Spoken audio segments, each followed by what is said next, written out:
Joining us now is Congressman Steven Horsford, Democrat of Nevada and chair of the Congressional Black Caucus. Congressman, thanks for being with us. When you read this post from the congressman, what was your initial reaction? Anderson, thank you for having me on.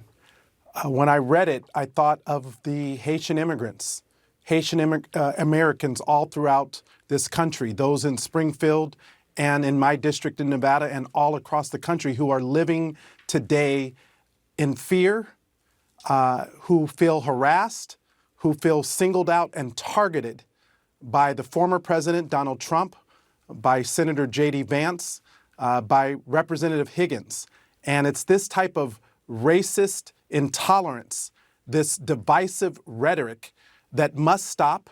It's why I have filed a resolution to censure Representative Higgins. It's time to turn the page, as the Vice President Kamala Harris has said, against this divisiveness that pits one group of Americans against another.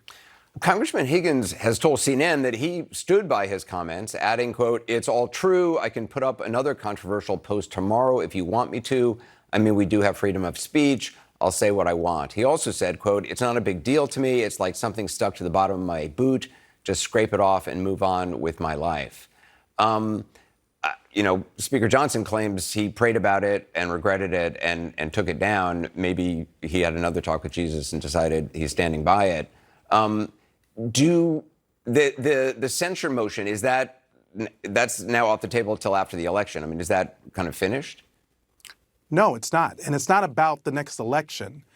It's about the fact that this type of divisive, racially charged, hateful rhetoric needs to stop right now. There are children who are Haitian immigrants, who are Haitian Americans, who do not feel safe going to school because they are targeted right now.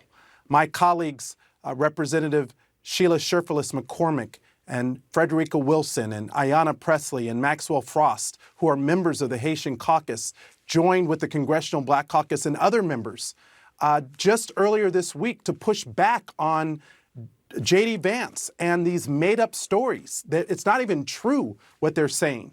And it's time for this to end. But guess what? It's this type of divisiveness that is actually tearing our country apart. I understand that according to sources who witnessed the interaction, you and Congressman Higgins had a heated exchange on the House floor. Can you say what did he tell you when you talked to him? Well, I was supporting my colleagues who were trying to compel him to understand how his words are affecting the lives of actual people today. People who contribute to our communities, who are entrepreneurs, who are nurses and doctors, people who don't deserve to be targeted. Let's just start with that. They didn't do anything wrong. And I asked him specifically to remove his post. And he's like, "I'm going to pray about it." What do you need to pray about? Just do what is right and stop this hateful rhetoric that is causing people to feel targeted. He told me no. And that is when I said, if you refuse, I will take this to the floor. We will move for a resolution to censure you. And that is exactly what we did. And sadly, the Republican leadership were more focused about silencing me than holding him accountable. And he used his official platform, the property of the House of Representatives. He probably thought he was posting on Truth Social, but in fact, he told everyone exactly what it is he believes. We are going to follow through on this. It is not about the next election. It is about everyday people in America feeling targeted. Today, it's the Haitians.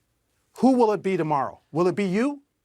Well, what's interesting about this is, I mean, he in the statement to CNN, he certainly seems sort of proud of this, or his bluster, which is he's made a career of it when he was in law enforcement. He's sort of, being the tough-talking sheriff guy, despite kind of moving around a lot from different departments.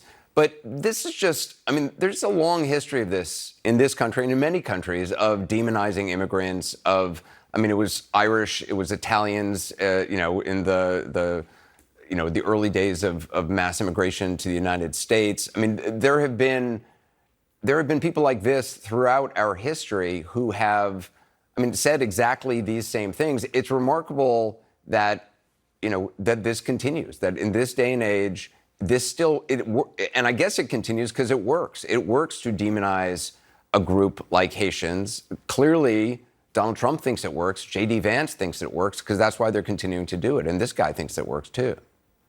Well, the majority of Americans are ready to turn the page against this. The Vice President Kamala Harris has said it time and again. We're tired of people dividing us, targeting one community and pitting them against another.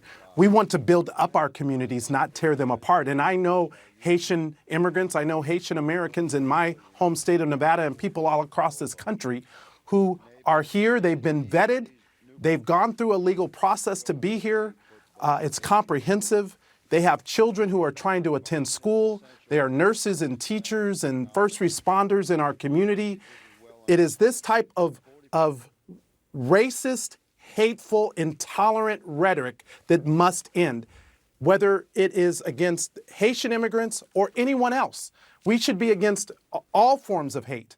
And what is so astounding to me is that Republicans in Congress just don't get it. We're over them, and we're ready to turn the page and move our country forward towards one that represents a multiracial, multi-generational society that reflects all of us and the contributions that we make. Congressman Steven Horsford, I appreciate your time tonight. Thank you.